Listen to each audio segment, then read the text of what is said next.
Common news सदैव सर्वांच्या सोबत।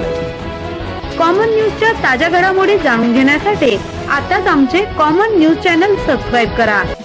नेवासा तहसील कार्यालयामध्ये आयोजित छत्रपती शिवाजी महाराज स्व समाधान शिबिराला नागरिकांकडून उत्स्फूर्त प्रतिसाद मिळाला। यावेळी लाभार्थ्यांना विविध दाखल्याचे वाटप प्रांताधिकारी सुधीर पाटील व नगराध्यक्ष डॉक्टर करणसिंग घुले यांच्या हस्ते करण्यात आले।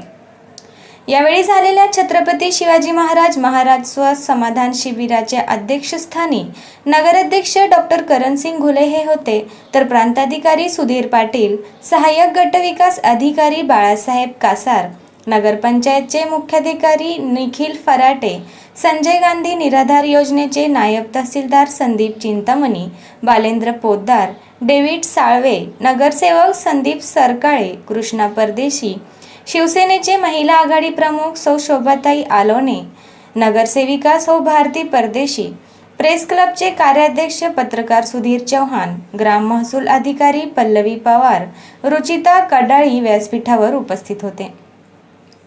सहाय्यक गट विकास अधिकारी बाळासाहेब कासार यांनी स्वागत केले। प्रांताधिकारी सुधीर पाटील यांनी छत्रपती शिवाजी महाराज स्व समाधान शिबिरात शासनाने राबविलेल्या विविध उपक्रमांची माहिती दिली। यावेळी प्रशासकीय पातळीवर प्रलंबित असलेली प्रकरणे निकाली काढून उपस्थित नागरिकांना विविध दाखल्याचे वाटप प्रांताधिकारी सुधीर पाटील, नगराध्यक्ष डॉक्टर करणसिंग घुले, सहाय्यक गटविकास अधिकारी बाळासाहेब कासार, मुख्याधिकारी निखिल फराटे, पत्रकार सुधीर चौहान, बालेंद्र पोद्दार, सौ शोभाताई आलोने, नगरसेविका भारती परदेशी यांच्या हस्ते करण्यात आले। यावेळी लाभार्थी मोठ्या संख्येने उपस्थित होते। दाखले मिळाल्यानंतर लाभार्थ्यांच्या चेहऱ्यावर समाधान दिसून आले। निखिल फराटे यांनी उपस्थित अधिकारी, मान्यवर व लाभार्थ्यांचे